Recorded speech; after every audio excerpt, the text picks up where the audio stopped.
He's an actor, he's a producer, and he's a director. He's widely credited for elevating the quality of Nollywood movies through larger budgets, shooting on 35mm, releasing in cinemas, and improving cliché Nollywood storylines. Viewers, please welcome Kunle Afolayan. Drum roll. Good morning. Good morning. Yes. Good to see you, Kunle. Good to see you too. The last time you were here, you had just released Anikulapo. Yes. Which turned out to be, as they say, box office. So, why do we have the pleasure of your presence today?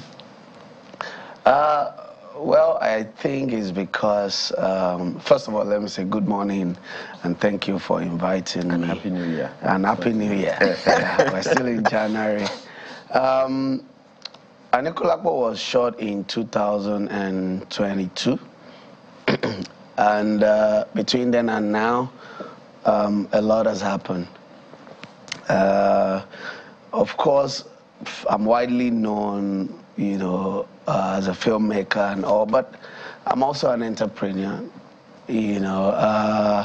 But everything that we do sort of connect because it's the same ecosystem. We run, I mean, in Cap Hub, we have restaurants, you know, and bar. Then our academy, you know, in the last 1 year has produced, you know, quite a number of quality young, you know, film makers, you know, and all of that.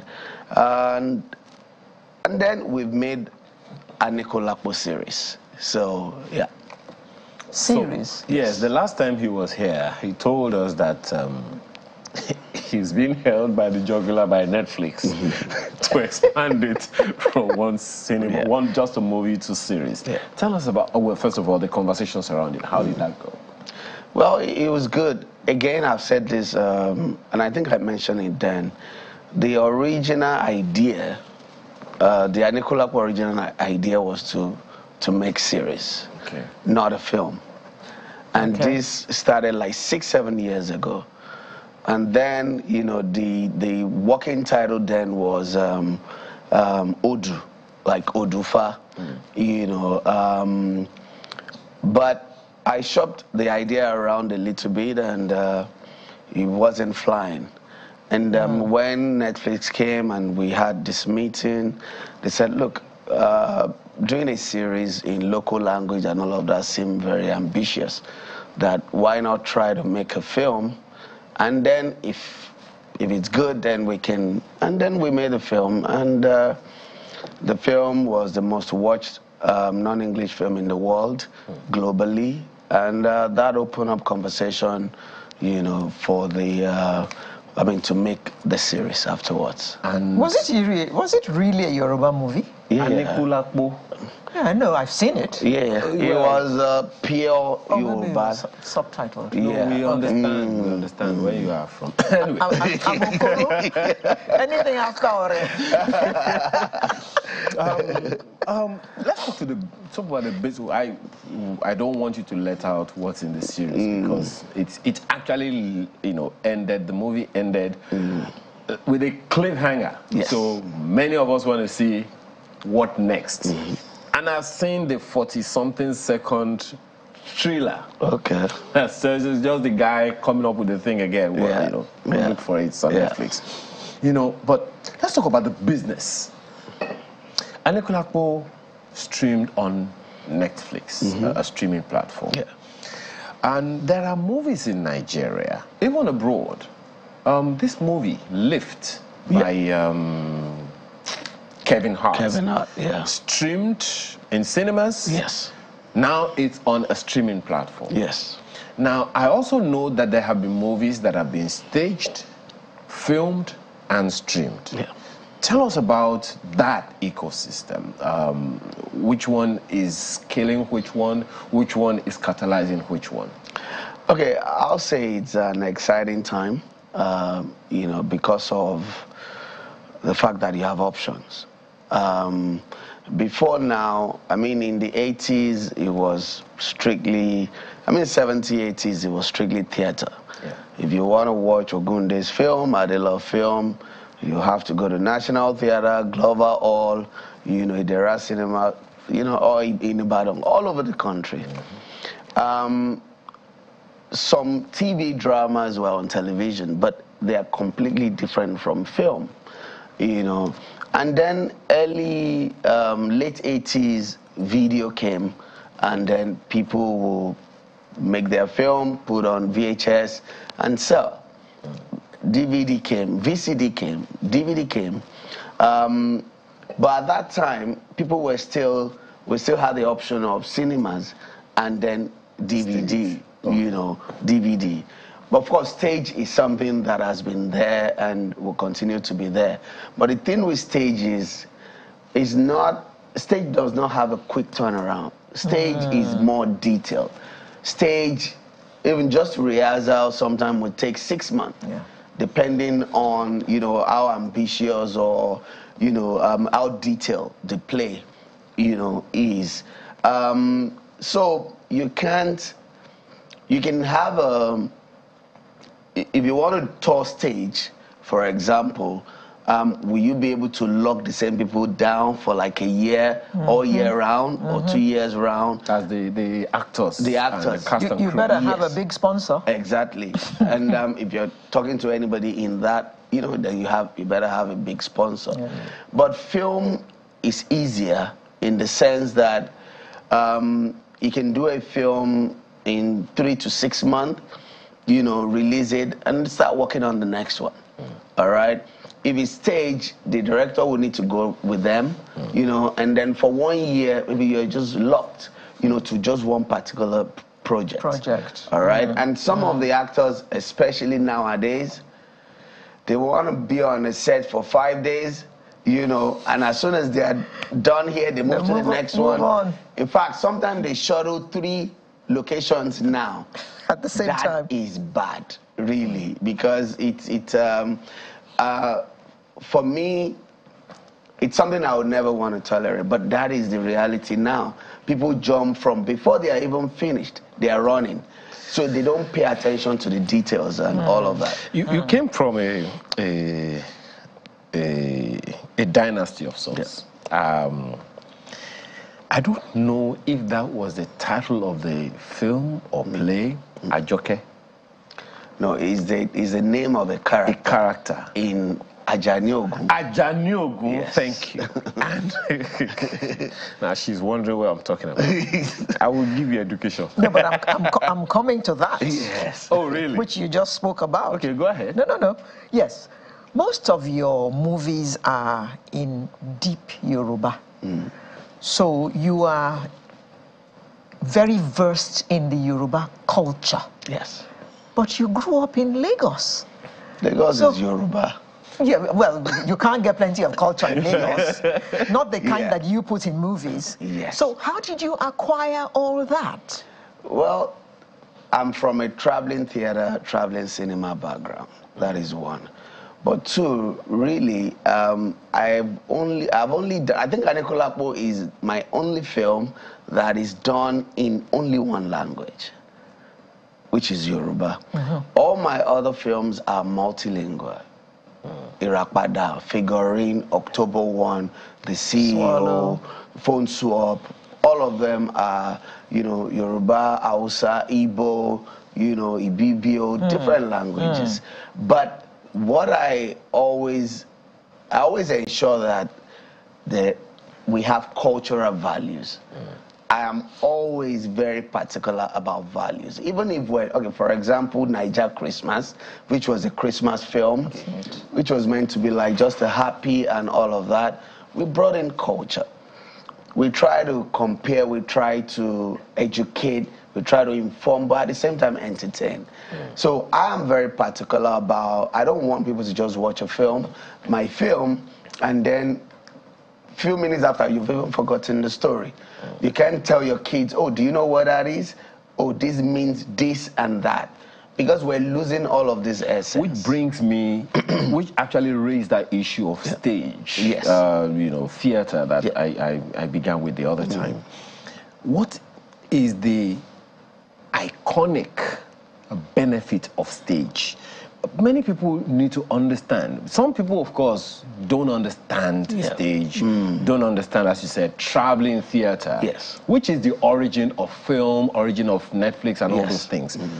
What is the value of stage that must not die? Because we still have Broadway running. Absolutely.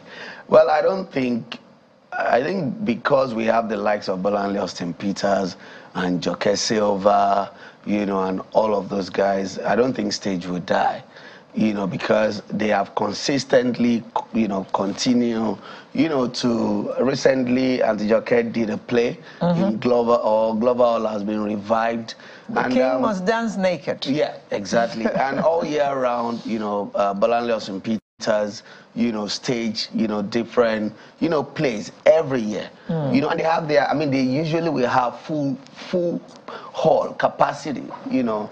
And for me, this shows that this thing will not die. Now, I think in those days, the reason why people will go and see stage is because you want to see the actors in live performances. You know, and after they will come out and then they say hello to the people and interact. And you can't trade that. It's not the same as you just watch people on a box and you and then you go follow them on next Instagram. Exactly. Then there was no Instagram, so people will rush to Glover Hall and all, you want to sit in front so that, you know, and sometimes, you know, the actors, even in the course of, you know, doing the play, they look at the audience and they ask questions like, should I really follow her or should I, you know, you can't compare that to television or to film, you know. That for me, that connects more with the people. And also, you know, the excitement of, oh, I saw him. I saw Adelov. Oh, Baba Salah. Oh, so this is how they are in real life. And then after they change from the costume, then you see them outside, and you're like, oh, so your stomach was not that big? Oh, so you didn't have that funny mustache? So they're two different worlds. And that is why in some countries, there are people who are only stage theater actors. And they won't go to film or television. Their life all year round is to do Broadway and move from one city to the other. Okay, now someone just whispered to me, and it's an information available to you, that we understand that Amazon is, the filming, their streaming business is leaving Nigeria.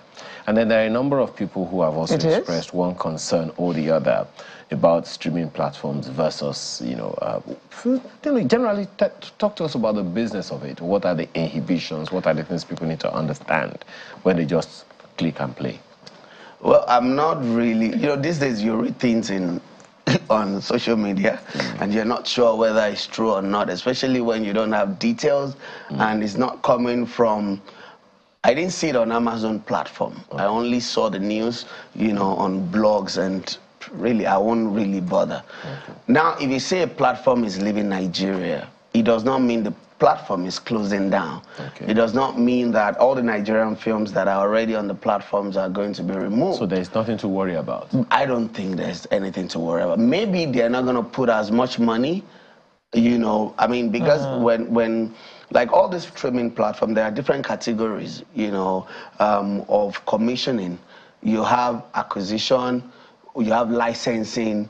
You know, licensing, they just say, oh, you've made the film, bring it, we'll take it for 2 years, we'll pay you this. And then you have commissioning, where they say, oh, go and make this film for us. This is the money and all. And commissioning have different categories as well, you know, original, non-exclusive, all of those things. But for me, I think it's a big plus that we have the streaming platforms. As a matter of fact, it shouldn't be one. We should have, like, all of them should come, so that it gives, you know, the creatives, you know, the chance to bargain, you know, and ask, get the better value. Get the better value. Yes. And that is what is happening right now. You have Netflix, you have Amazon, you know, and all of that, and people can choose to say, look, I'd rather go with Amazon because they pay more, or I'd rather go with Netflix because, you know, they have wider coverage. You know, you have to think and choose Look yourself. at the business of it. Okay. The son of Adelove, who had been traveling with his father, acting, now decides to go and read economics. What was the reason for that? Why didn't you just go and learn how to act or how to direct or whatever?